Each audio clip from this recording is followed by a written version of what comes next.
ஃபிஷர்மேனுக்காக அவங்க பண்ணுற பாலிடிக்ஸ் எல்லாம் நிறைய சொல்லியிருந்தாங்க. செகண்ட் ஹாஃப் கத்தி படம் மாதிரி இருந்துச்சு ப்ரோ. விஜய் கத்தி படம் மாதிரி வேற லெவல் இருந்துச்சு. செகண்ட் ஹாஃப்ல தான் உண்மையிலேயே கதை இருக்கு. செம்மையா இருந்தது. டீசல் படம் பார்த்தோம் நாங்க.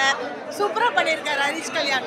நிஜமாலுமே இந்த மாதிரி ஒரு தட்டுப்பாடு வந்துச்சுன்னா தான் மக்கள் எல்லாத்துக்கும் ஒரு புத்தி வரும். One line story bro. டீசல்ல தண்ணி கலந்துட்டாங்க ப்ரோ, அதான் பிரச்சனை. டீசல்ல தண்ணி கலந்துடல, தண்ணியில டீசல் கலந்துட்டாங்க, அதான் பிரச்சனை. First half okay, second half கத்தி படம் மாதிரி இருந்துச்சு ப்ரோ. விஜய் கத்தி படம் மாதிரி வேற லெவல் இருந்துச்சு. நல்லா லாக் இருக்கா? லாக் ஃபர்ஸ்ட் ஹாஃப் மட்டும் லாகா இருந்துச்சு. செகண்ட் ஹாஃப் ரொம்ப அதுல ரவி எதுக்கு வராங்கன்னே தெரியல ப்ரோ. ஒரே பாட்டுக்கு தான் வராங்க, கூட மட்டும் இருக்காங்க, அவ்வளவுதான். கெமிஸ்ட்ரி படத்துல கெமிஸ்ட்ரி இல்ல ப்ரோ, கதை தான். கெமிஸ்ட்ரியே இல்ல, ஃபுல்லா கதை தான். நல்லா இருந்துச்சு ப்ரோ. ஃபிஷர்மேனுக்காக அவங்க பண்ணுற பாலிடிக்ஸ் எல்லாம் நிறைய சொல்லியிருந்தாங்க. ரீசனாக எல்லாம் போய் பாருங்கள். படம் நல்லா தான் இருந்துச்சு. என்னது ப்ரோ? மியூசிக் நல்லா தான் இருக்குது. கெமிஸ்ட்ரி நல்லா தான் இருக்குது. படம் ஒரு நல்ல ஒரு கருத்தாக தான் இருக்குது. டீசல் நல்லா ஒரு படம் பாருங்கள். படம் ரொம்ப நல்ல ஒரு கதை நல்லா எடுத்திருக்காங்க. என்னன்னா இது மக்களுக்கு தேவையான ஒரு படம். ஒரு டீசலுக்கு அப்புறம் அதுக்கு பின்னணி என்னென்ன இருக்குது அப்படின்றத இந்த படத்தில் நம்ம பார்த்தா கண்டிப்பாக தெரிஞ்சுக்கலாம். எல்லா மக்களும் வந்து தேட்டரில் பாருங்கள். படம் ரொம்ப நல்லா இருக்குது, சூப்பராக இருக்குது. அப்புறம் என்னென்னா மீனவர்களுக்கு இந்த படம் வந்து கண்டிப்பாக ஒரு சமர்ப்பணம் தான் சொல்லணும். ஏன்னா அவ்வளோ இதுவாக மீனவர்களுடைய வாழ்வியல் பற்றி சொல்லியிருக்காங்க. அவங்க இத்தனை வருஷமாக போராடி இருக்காங்க, அந்த இடத்துக்காக எவ்வளோ பிரச்சனையை சந்திச்சிருக்காங்க, இந்த எல்லா விஷயங்களும் இந்த படத்தில் சொல்லியிருக்காங்க. ரொம்ப நல்லா இருக்கு படம். எல்லாம் தேட்டரில் வந்து பாருங்க. சூப்பர். நல்லா இருக்கு, நல்லா நல்லா பண்ணியிருக்காருண்ணா.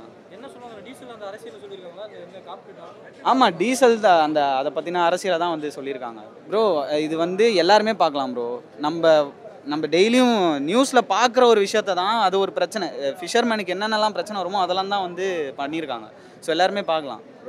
லேக்னா தான் ப்ரோ சொல்கிறேன். ஃபர்ஸ்ட் ஹாஃப் வந்து பொறுமையாக நம்ம உட்காந்து கவனிக்கணும் என்ன சொல்கிறாங்கன்றது. செகண்ட் ஹாஃபில் தான் உண்மையிலேயே கதை இருக்குது.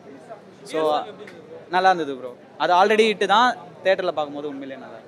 இன்னொரு கருத்து என்னென்னா சொல்லியிருக்காங்கன்னா, நம்ம இங்கே வந்து இப்போ நம்ம சிட்டி சைடு இருக்கிற மக்கள்னால் நம்மளுக்கு என்ன பிரச்சனையோ அதை மட்டும் போராட்டம் பண்ணுறோம்.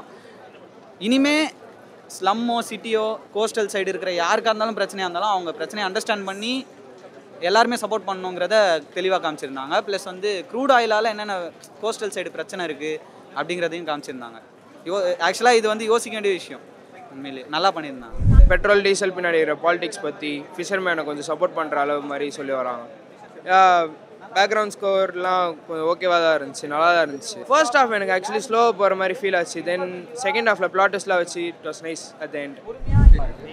Mostly it's for Gen Z because they will be able to relate to like the story. But then I think 90s kids also solra message maybe 90s kids go.